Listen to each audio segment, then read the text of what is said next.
नमस्कार दोस्तों, मेरा नाम आशीष है। हम जनरल साइंस देख रहे हैं जिसमें आज पार्ट 7 है जनरल साइंस का और बायोलॉजी का पार्ट 4 है। ठीक है, तो इसमें टोटल 30 क्वेश्चन शामिल किए गए हैं। चलिए आज का हम पहला प्रश्न देखते हैं। हमारा जो पहला प्रश्न है, बासमती चावल के दाने पकाने पर लंबे हो जाते हैं क्योंकि उसमें बाहुल्य है लाइसिन का, एमाइलोज का, शर्करा का या फिर तेल का। तो इसका आंसर हो जाएगा बी ऑप्शन हो जाएगा एमाइलोज का। देखिए चावल में दो प्रकार के स्टार्च पाए जाते हैं। कितने? दो प्रकार के स्टार्च पाए जाते हैं। एक होता है एमाइलोज और दूसरा होता है एमाइलोपेक्टिन। क्या होता है? एमाइलोपेक्टिन। ठीक है, एमाइलोज और दूसरा एमाइलोपेक्टिन। देखिए जो चावल लंबे दाने के होते हैं, ठीक है, जो चावल लंबे दाने के होते हैं उसमें एमाइलोज पाया जाता है। एमाइलोज क्या पाया जाता है? अधिक मात्रा में पाया जाता है। और जो मध्यम और छोटे दाने होते हैं, मध्यम और छोटे दाने वाले चावल, उसमें क्या होता है? उसमें पाया जाता है एमाइलोपेक्टिन अधिक मात्रा में पाया जाता है। अब बासमती का जो चावल है वो पकने पर लंबा हो जाता है और लंबे दाने वाले चावल में क्या है? एमाइलोज पाया जाता है। तो इसलिए इसका आंसर बी हो जाएगा एमाइलोज। अगला देखिए दूसरा क्वेश्चन, दूध का दही में परिवर्तन किसके द्वारा होता है? बैक्टीरिया द्वारा, विटामिन द्वारा, एंजाइम द्वारा, उपर्युक्त में से कोई नहीं। तो इस प्रश्न का उत्तर ए हो जाएगा बैक्टीरिया द्वारा। उस बैक्टीरिया का नाम क्या है? लैक्टोबैसिलस। ठीक है, देखिए दूध में एक कैसीन नामक प्रोटीन पाया जाता है। ये जो कैसीन है, इसी की वजह से, इसकी उपस्थिति की वजह से दूध का रंग सफ़ेद होता है। जब दही का निर्माण होता है तो लैक्टिक अम्ल के बैक्टीरिया, कौन? लैक्टोबैसिलस, कैसीन के बीच, ठीक है, कैसीन के बीच रासायनिक अभिक्रिया करते हैं और रासायनिक अभिक्रिया करने के बाद ही दूध का निर्माण दही में हो जाता है। अगला देखिए तीसरा क्वेश्चन, गाय के दूध के हल्के पीले रंग का कारण निम्न की उपस्थिति से है? जेंथैफिल, रिबोफ्लेविन, विटामिन बी12, कैरोटीन।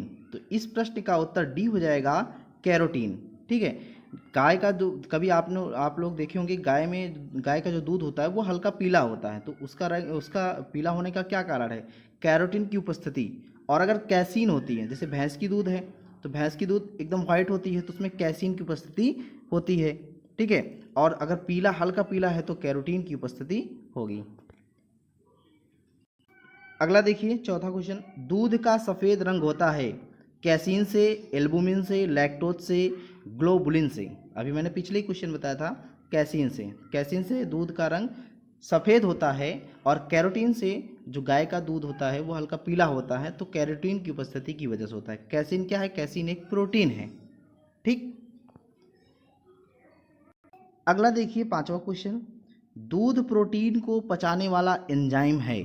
ठीक है, पेप्सिन, ट्रिप्सिन, रेनिन, इरेप्सिन। तो इस प्रश्न का उत्तर हो जाएगा सी, रेनिन। ठीक है, दूध प्रोटीन को पचाने वाला एंजाइम रेनिन है। आपको बता दें कि जो दूध की घुलनशील प्रोटीन है वो कैसीन है। तो कैसीन को अर्धठोस या कम घुलनशील कैल्शियम पैराकैसिनेट में परिवर्तित कर दूध को दही के रूप में जमा कर देता है। ठीक है, दूध को दही के रूप में जमा देता है। छोटे बच्चों में क्या होता है? जठर रस में यह पाचक एंजाइम होता है छोटे बच्चों में, लेकिन जो वयस्क हो जाते हैं, बड़े हो जाते हैं, जठर रस में यह नहीं होता है। अगला देखिए छठवां क्वेश्चन, शरीर में ऊतकों का निर्माण होता है वसा से, कार्बोहाइड्रेट से, प्रोटीन से या फिर विटामिन से। तो इस प्रश्न का उत्तर सी से हो जाएगा प्रोटीन से। ठीक है, देखिए शरीर में ऊतक मतलब जो टिश्यू का जो निर्माण होता है वो प्रोटीन से होता है। प्रोटीन क्या काम क्या है? प्रोटीन जैसे कि वृद्धि और मरम्मत, उपचय जिसको बोलते हैं, उपचय के लिए आवश्यक है। प्रोटीन्स एमिनो एसिड की यौगिक होती हैं, अर्थात अमीनो अम्ल इनकी संयोजक इकाइयां या एकलक होते हैं। ठीक, अगला देखिए सातवां क्वेश्चन, निम्नलिखित में से कौन सुमेलित नहीं है? क्लोरोफिल, मैग्नीशियम, हीमोग्लोबिन, आयरन, खाने का नमक सोडियम, कपड़े धोने का सोडा पोटेशियम। तो इसमें देखिए कौन सा सुमेल नहीं है? क्लोरोफिल, मैग्नीशियम ये सुमेल है, ठीक है। हीमोग्लोबिन, आयरन, ये भी मिलान हो रहा है, ये भी मिल रहा है। खाने का नमक, सोडियम, ये भी सही है। कपड़े धोने का सोडा, पोटेशियम, ये मैच नहीं कर रहा। क्यों? जो कपड़े धोने का सोडा होता है वो सोडियम कार्बोनेट होता है। क्या होता है? Sodium carbonate. तो यहाँ पोटेशियम दिया गया है, तो इस वजह से कपड़े धोने का सोडा पोटेशियम नहीं होगा, वो सोडियम कार्बोनेट होगा। तो यहाँ सुमेलित नहीं है। कौन सा सुमेलित नहीं है? डी ऑप्शन सुमेलित नहीं, इसलिए डी ऑप्शन हमारा सही हो जाएगा। अगला देखिए 8वां क्वेश्चन, कौन सूक्ष्म तत्व नहीं है? लोहा, जस्ता, गंधक, मैग्नीज। तो इस प्रश्न का उत्तर सी हो जाएगा, गंधक। देखिए सूक्ष्म पोषक तत्व क्या होते हैं? सूक्ष्म पोषक तत्व वह होते हैं जिनकी आवश्यकता जीवन भर किंतु बहुत कम मात्रा में पड़ती है। जैसे लोहा, कोबाल्ट, क्लोरीन, तांबा, मैग्नीज, निकेल, जस्ता, मोलिब्डेनम आदि शामिल हैं। जबकि सल्फर या गंधक एक दीर्घ या बृहद पोषक तत्व है, यह सूक्ष्म तत्वों की श्रेणी में नहीं आता है। अगला देखिए 9वां क्वेश्चन, निम्नलिखित में से कौन से तत्व सभी प्रोटीनों में विद्यमान होते हैं? Carbon, hydrogen, nitrogen, oxygen. नीचे दिए हुए कोटों में सही उत्तर का चयन कीजिए। 2 और 3, 1, 2 और 4, 1, 3 और 4, 1, 2, 3 और 4। तो यहाँ पर डी ऑप्शन आपका सही हो जाएगा, 1, 2, 3, 4। देखिए प्रोटीन्स जो होते हैं उनके जो संयोजन में कार्बन भी होता है, हाइड्रोजन भी होता है, नाइट्रोजन भी होता है, ऑक्सीजन भी होता है। ठीक है। इसके अलावा इसमें गंधक, फास्फोरस, आयोडीन और लौह की कुछ अंश भी पाए जाते हैं।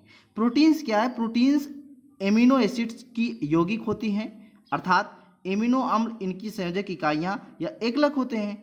प्रकृति में लगभग 500 प्रकार के एमिनो अम्ल पाए जाते हैं।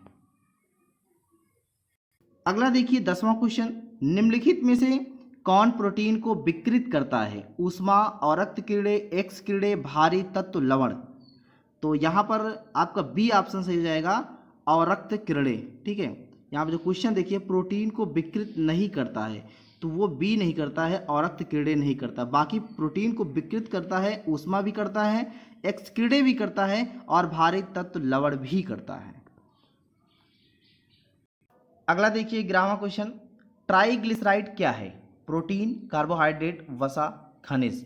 तो इस प्रश्न का उत्तर सी हो जाएगा, वसा। तो ट्राइग्लिसराइड क्या है? ट्राइग्लिसराइड एक वसा होता है। ठीक है, वसा का एक प्रकार है। यह हमारे शरीर में पाया जाता है।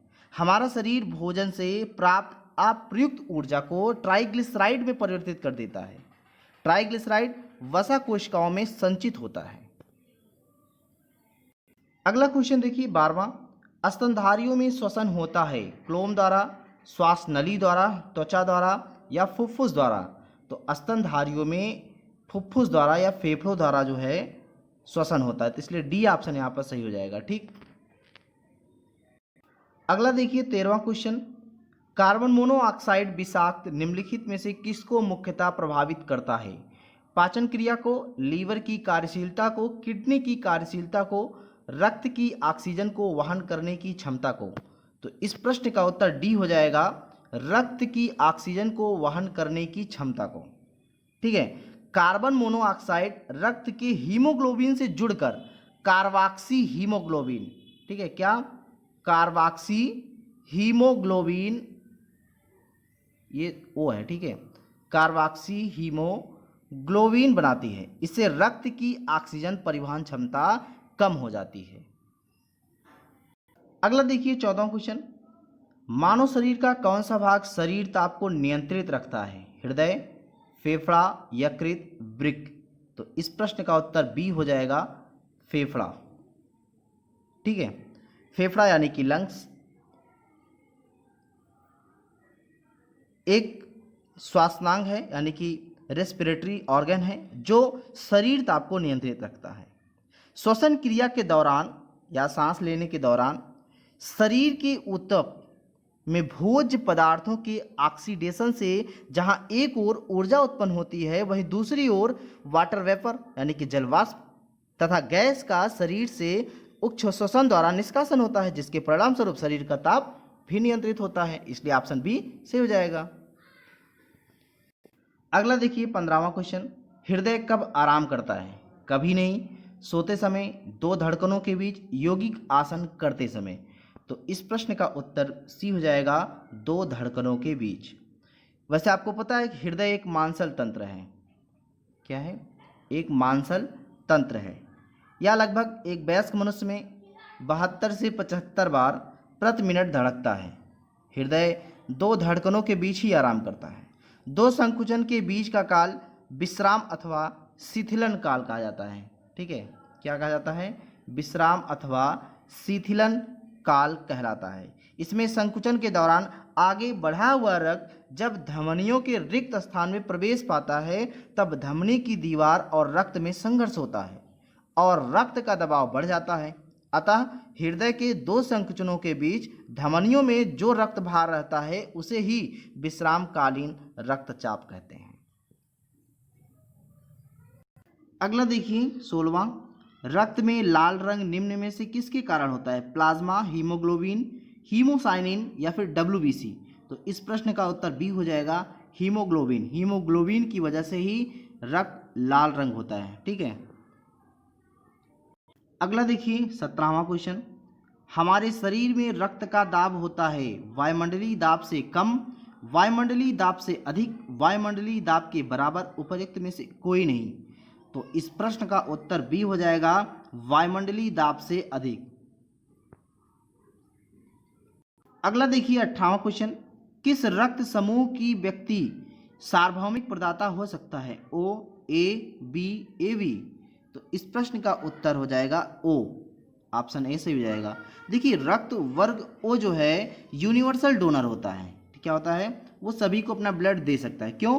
क्योंकि इसमें कोई एंटीजन नहीं होता है, अतः इसका रुधिर सभी वर्ग के व्यक्तियों को चढ़ाया जा सकता है। दूसरी ओर इस वर्ग के प्लाज्मा में दोनों प्रतिरक्षों यानी कि एंटीबॉडीज की उपस्थिति के कारण किसी भी अन्य वर्ग के व्यक्ति का रुधिर इस वर्ग के व्यक्तियों को नहीं चढ़ा सकते हैं। रक्त वर्ग AB सर्वग्राही है, यानी कि वो ले सकता है, रिसीव कर सकता है। ये सर्वग्राही है और ये सर्वदाता है। अगला देखिए 19वां क्वेश्चन, रक्त का pH मान है 5, 6.4, 7.4, 8.0। तो इस प्रश्न का उत्तर हो जाएगा सी 7.4। रक्त का pH मान कितना होता है? 7.4। अगला क्वेश्चन देखिए 20वां, प्रतिजन ऐसा पदार्थ है जो शरीर ताप का कम करता है, हानिकारक बैक्टीरिया को नष्ट करता है, प्रतिरक्षा तंत्र को परिवर्तित करता है, विष के प्रतिकारक के रूप में प्रयोग किया जाता है। तो इस प्रश्न का उत्तर सी हो जाएगा, प्रतिरक्षा तंत्र को परिवर्तित करता है। देखिए जो एंटीजन यानी कि प्रतिजन जो होता है वह पदार्थ हैं जो प्रतिपिंड या प्रतिरक्षी यानी कि एंटीबॉडी के निर्माण को उद्दीप्त करते हैं तथा प्रतिरक्षा तंत्र को प्रवर्तित करते हैं। एंटीजन्स क्या होता है? एंटीजन दो प्रकार की ग्लाइकोप्रोटीन्स के रूप में होते हैं, ए और बी। एंटीबॉडी भी दो प्रकार के होते हैं, एंटी ए और एंटी बी, किंतु ये विशुद्ध प्रोटीन्स यानी कि प्योर प्रोटीन्स के रूप में होते हैं। 21वां क्वेश्चन देखिए, सफेद रक्त कण का मुख्य कार्य है ऑक्सीजन ढोना, कार्बन डाइऑक्साइड ढोना, रोग प्रतिरोधक क्षमता धारण करना, उपर्युक्त में से कोई नहीं।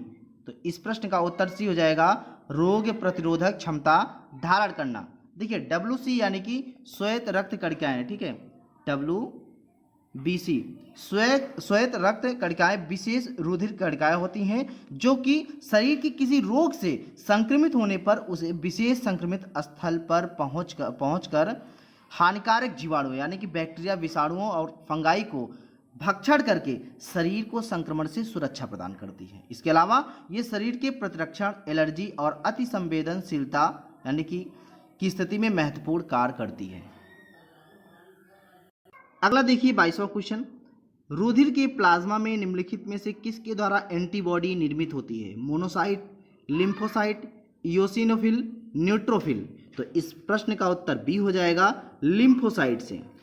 ठीक है, देखिए रुधिर के जो प्लाज्मा है लिम्फोसाइट द्वारा एंटीबॉडी या प्रतिरक्षी प्रोटीन्स निर्मित होती हैं। जो कि विष पदार्थों को इनएक्टिव करती हैं, यानी कि निष्क्रिय करती हैं। लिम्फोसाइट जो होता है वो सबसे छोटे श्वेत रुद्राणु किंतु संख्या में अधिक होते हैं। इनका केंद्रक बड़ा और गोल एक और चिपटा होता है।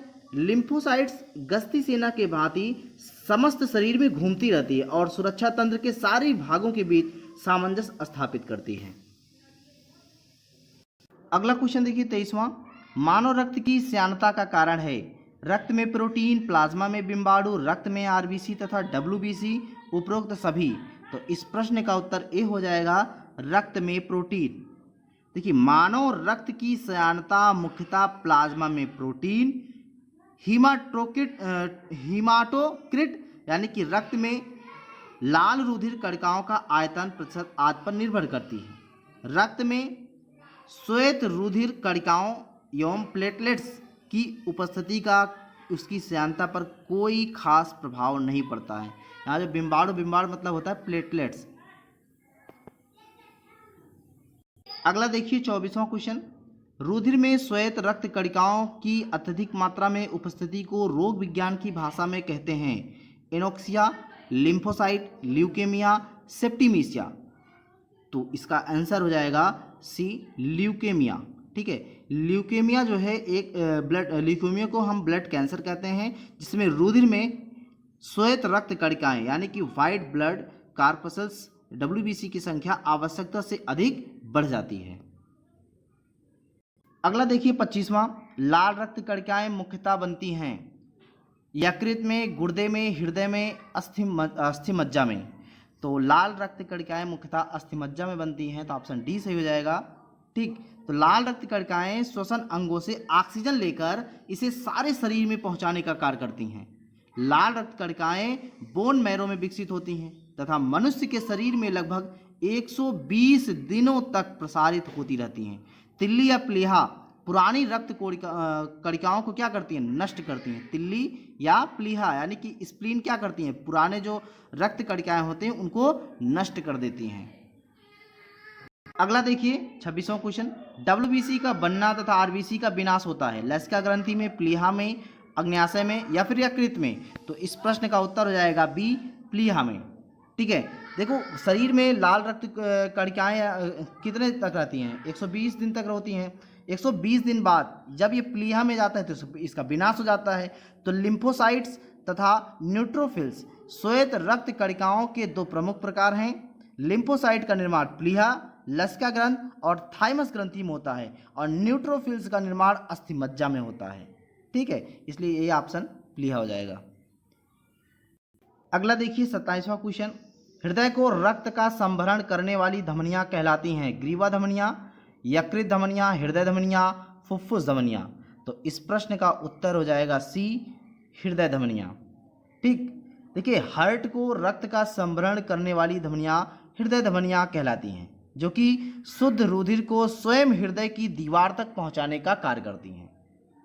स्तनियों का हृदय 4 चैम्बर्स में बटा होता है। कितना? 4 चैम्बर्स में बटा होता है, जिसमें 2 आलिंद होते हैं और 2 निलय होते हैं। फुफ्फुस धमनियां हृदय से फेफड़ों तक रक्त पहुंचाती हैं। ये जो फुफ्फुस धमनियां है वो हृदय से फेफड़ों तक क्या पहुंचाती है, रक्त पहुंचाती हैं। ठीक है, देखिए 28वां, किस शारीरिक प्रक्रम से थ्राम्बिन का संबंध है, उत्सर्जन, रक्त जमाव, प्रजनन या फिर वृद्धि। तो इस प्रश्न का उत्तर बी हो जाएगा रक्त जमाव। ठीक, रक्त का थक्का यानी कि ब्लड क्लॉटिंग बनने की प्रक्रिया एक जटिल रासायनिक प्रक्रिया होती है जिसे 3 स्टेप्स में बांटा गया है। इसके अंतिम चरण में थ्राम्बिन एक एंजाइम की भांति कार्य करके प्लाज्मा की घुलनशील फाइब्रिनोजन प्रोटीन के फाइब्रिन नामक अघुलनशील प्रोटीन अणुओं में संश्लेषण को प्रेरित करता है। रुधिर अस्कंदन की क्रिया विधि का स्पष्ट विवरण हॉवेल ने दिया था। अगला क्वेश्चन देखिए 29वां, प्लाज्मा में जल का प्रतिशत होता है 60%, 70%, 80% या फिर 90%। तो प्लाज्मा में जल का प्रतिशत होता है 90%, इसलिए ऑप्शन डी यहां पर सही हो जाएगा 90%। आज का लास्ट क्वेश्चन है 30वां क्वेश्चन देखिए, एल्कोहल के निराविशन के लिए निम्नलिखित मानव अंगों में कौन उत्तरदायी है? यकृत, फुफ्फुस, हृदय या फिर वृक्क? तो इस प्रश्न का उत्तर ए हो जाएगा यकृत। यकृत यानी कि लीवर एल्कोहल के निराविशन के लिए उत्तरदायी है। यकृत जटिल रासायनिक अभिक्रियाओं के माध्यम से हानिकारक तत्वों का निराविशन करता है। ठीक दोस्तों, आज का वीडियो आप लोग कैसा लगा? वीडियो अच्छा लगा तो वीडियो को लाइक कीजिएगा, वीडियो को अपने दोस्तों के साथ शेयर कीजिएगा ताकि अधिक से अधिक लोग देख सकें। कल फिर मिलते हैं 30 क्वेश्चन के साथ, तब तक के लिए नमस्कार।